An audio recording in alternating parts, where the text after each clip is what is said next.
aqui e continuando falando aqui sobre o continente americano. Nessa aula da semana, em especial, vamos falar sobre a população do continente americano. Bem, lembra da aula passada, onde nós dividimos o continente americano em duas partes, né? América Latina e América Anglo-Saxônica? Pois bem, nós vamos precisar desse conceito aí para entender algumas coisas em relação à nossa distribuição da população também. Apresentando aqui primeiro, a gente falou na nossa aula de número 1 sobre os climas e sobre as vegetações também aqui do continente. E aí, aquele conceito que nós aprendemos na nossa primeira aula, a gente vem voltar a retomar esse assunto aqui.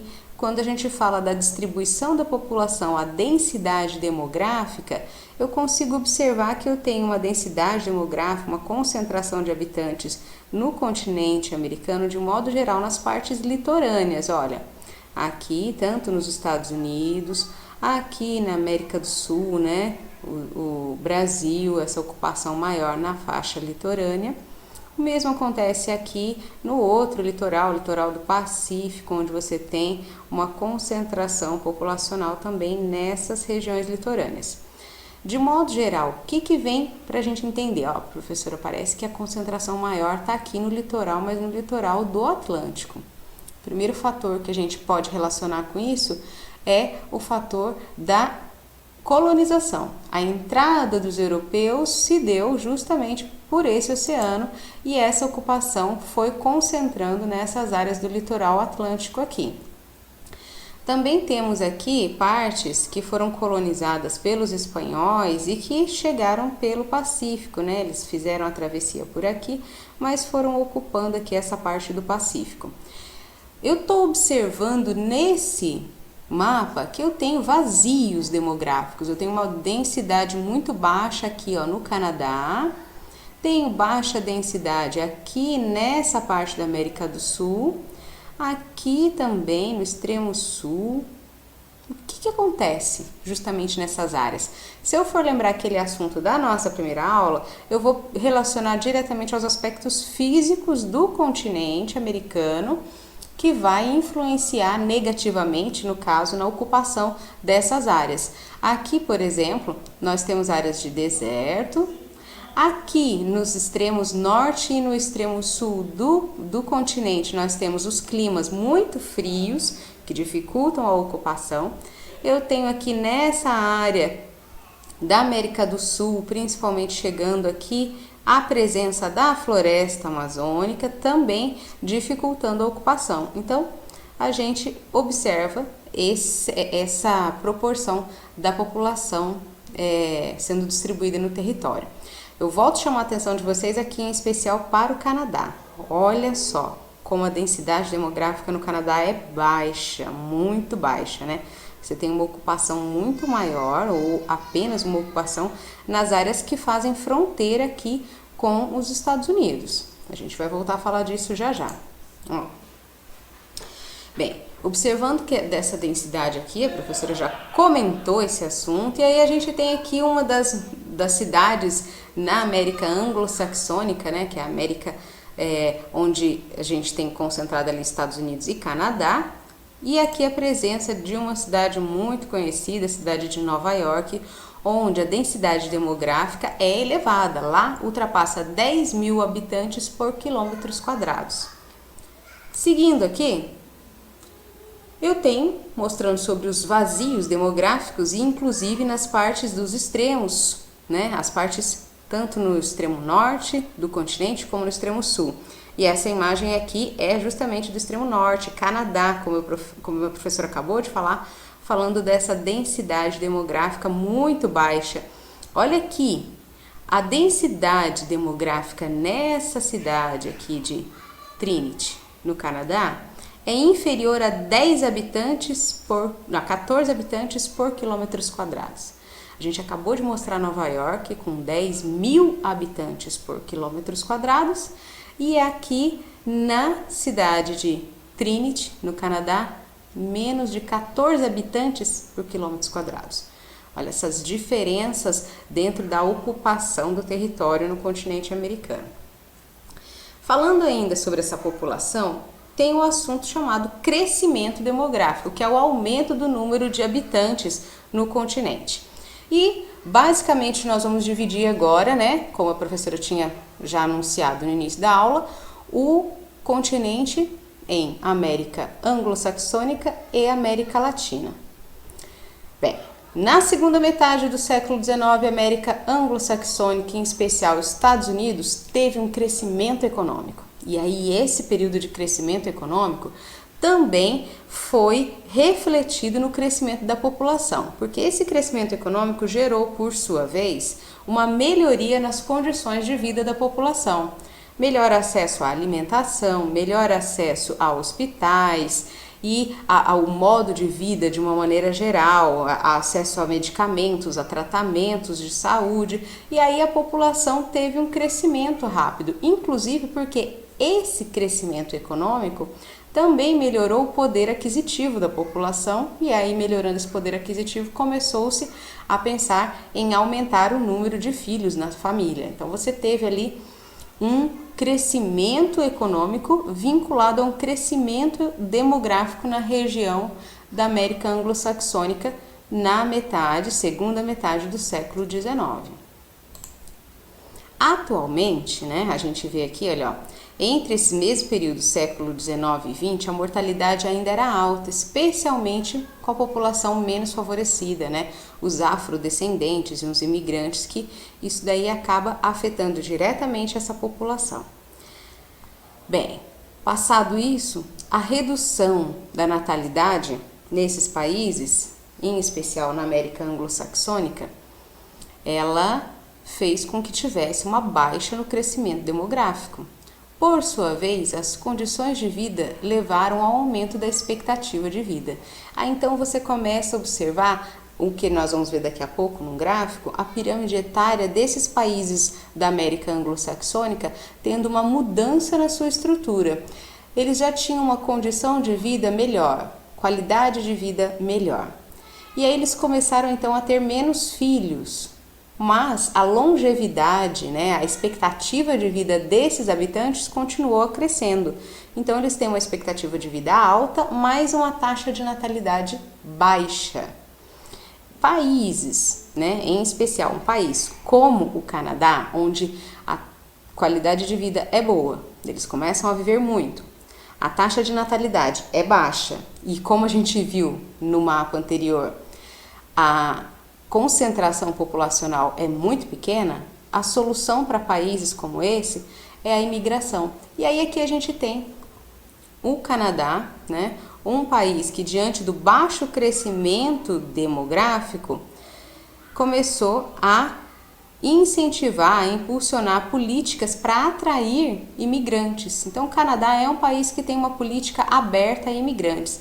A gente vai voltar a falar disso no livro 4, quando a gente estudar especificamente Estados Unidos, Canadá, e aí a gente vai falar um pouco mais de detalhes sobre isso, mas só para a gente não perder esse fio aqui, o Canadá ele incentiva a entrada de imigrantes, desde que esses imigrantes também tenham algo a favorecer na economia do seu país, ou seja, é um imigrante que tem um grau de instrução, de escolaridade bom, é um imigrante que consegue ativar a economia, que ele vai gerar para o país um crescimento e não um atraso, tá bom? Então, a gente já fica com isso aí de entendimento.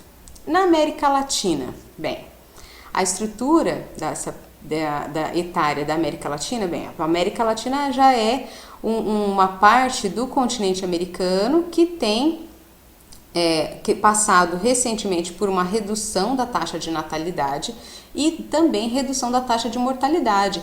Muitos desses países já está passando por melhorias nas condições médico-sanitárias, hospitalares, vacinação, coleta de água, esgoto, e isso daí vem gerando umas melhorias nas condições de vida da população. Isso vai fazendo com que a população aqui na América Latina comece a ter uma longevidade melhor. Mas, diferente dos Estados Unidos, Aqui na América Latina, a base da pirâmide, ou seja, a população mais jovem, continua alta, porque a taxa de natalidade ainda não baixou tanto. Vamos aqui, ó. A estrutura etária, como a gente estava mostrando, na América Latina a maior parte apresenta natalidade alta e expectativa mais baixa. Na América anglo-saxônica, a natalidade e a mortalidade são baixas e por isso então eles têm um número maior de idosos também.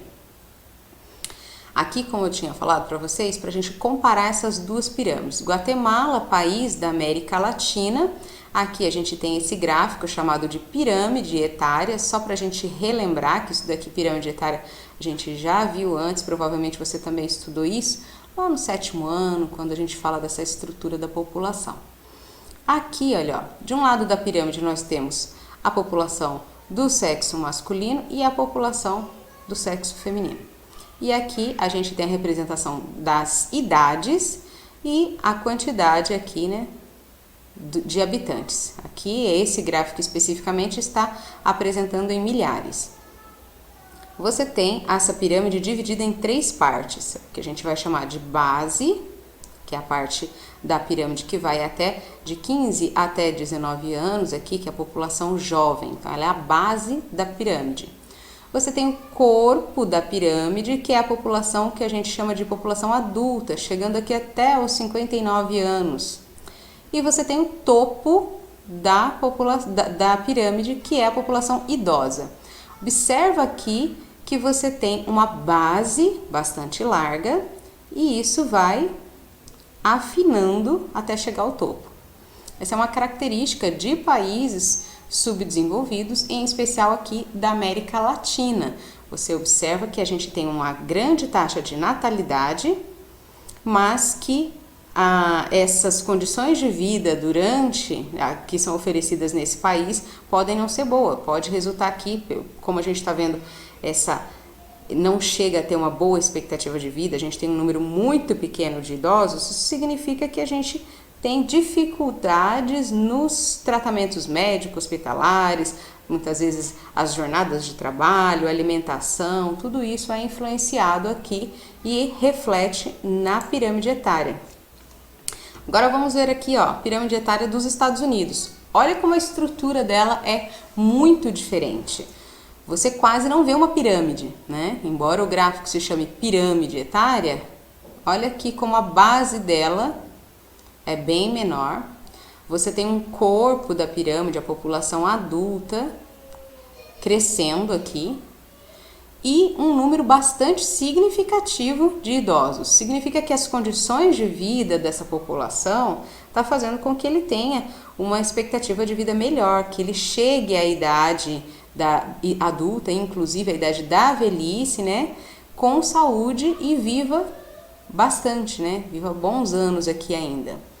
Então, essas são as apresentações aqui dessa pirâmide etária. Aqui,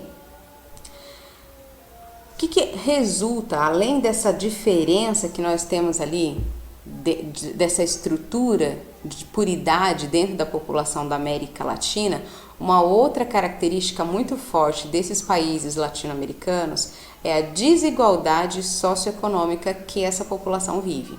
Hoje, em especial, a gente consegue observar muito isso aqui, por exemplo, no nosso país, um país latino-americano. Estamos vivendo aí esse nosso período de isolamento, período de quarentena em virtude da pandemia, e a gente vê essa desigualdade econômica acontecendo muito forte. Eu já volto a falar sobre isso aqui. Olha, essa desigualdade econômica, ela está refletida aqui dentro desse índice conhecido como Índice de Desenvolvimento Humano. Para analisar, para criar esse índice, ele coleta informações a respeito das condições de vida da população. Ele reúne indicadores, em especial 3 indicadores aí que vão resultar no IDH, tá? A condição de renda, ou seja, quanto essa população fatura, o acesso à educação, até que idade essas pessoas estudaram, qual é o grau de educação, instrução mesmo que você tem, né? e o acesso à saúde, como anda a saúde desses países. Esse gráfico, esses números aí, né, do IDH, eles variam, né, é apenas um número decimal, ele varia de 0 a 1.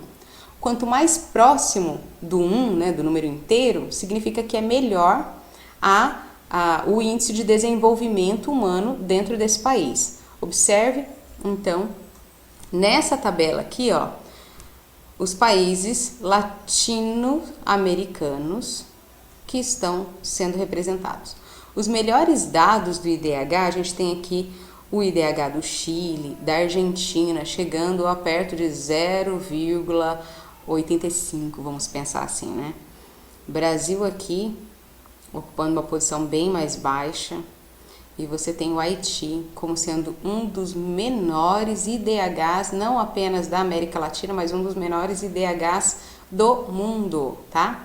Aí, também já pensando nesse item aqui, responde para a professora, neste livro mesmo, você vai responder sobre essas duas questões, analisando a tabela do IDH, tá bom? Quais dos países latino-americanos, qual representa a maior e a menor, qual representa, compare o IDH do Brasil com outros e de pior classificação representados na tabela. Você vai falar, o Brasil é assim, assado. É um comparativo bastante simples para se fazer. E aí, então, a gente vem apresentar esse outro dado aqui, que é o da mortalidade infantil e a expectativa de vida. Por que se analisa a mortalidade infantil quando a gente fala de população de um país? As taxas de mortalidade infantil refletem diretamente como aquele país está lidando com a saúde pública dos seus habitantes.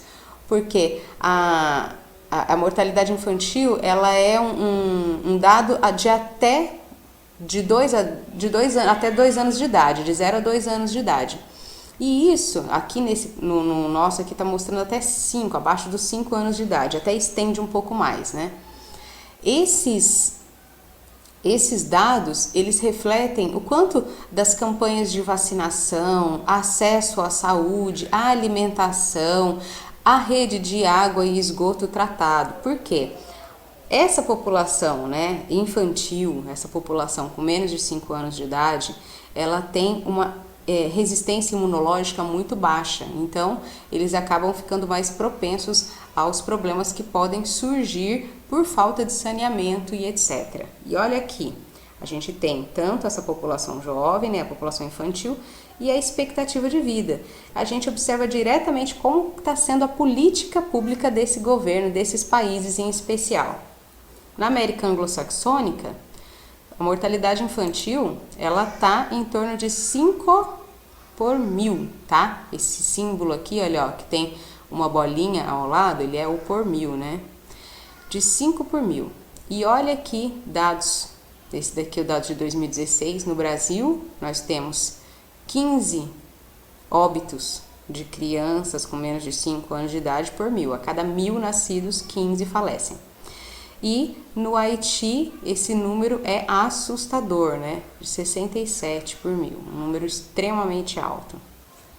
A expectativa de vida, vocês veem que ela também vai acompanhando a mesma tendência aqui, né? Se não cuida tanto dos recém-nascidos aqui, o mesmo vai acontecer com os idosos. A expectativa de vida em países como o Haiti é muito baixa, 63 anos, né?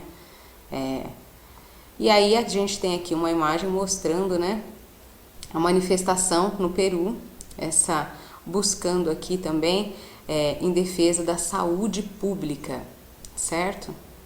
Muito bem, aí agora a gente chega no nosso fim da aula e é a hora dos nossos comentários, tratando de saúde pública, justamente nesse momento aqui de pandemia, né, que nós estamos vivendo.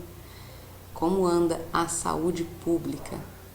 O que você teria para comentar aqui na América do Sul, em especial o nosso país, Brasil? Como é que está a saúde pública? Né? Em especial nesses tempos de pandemia. Recentemente aí, né, tivemos a saída de 2 ministros da saúde. Qual que é a sua opinião? O que você poderia falar a respeito disso? Muito bem, agora é a hora. Comente aí no fórum, enriqueça a nossa aula. Vamos relacionar esses assuntos todos da nossa videoaula aqui, falando de todas as condições da população com o atual momento que nós estamos vivendo, tá bom? Muito bem, até a próxima. Conto com a sua participação. Tchauzinho!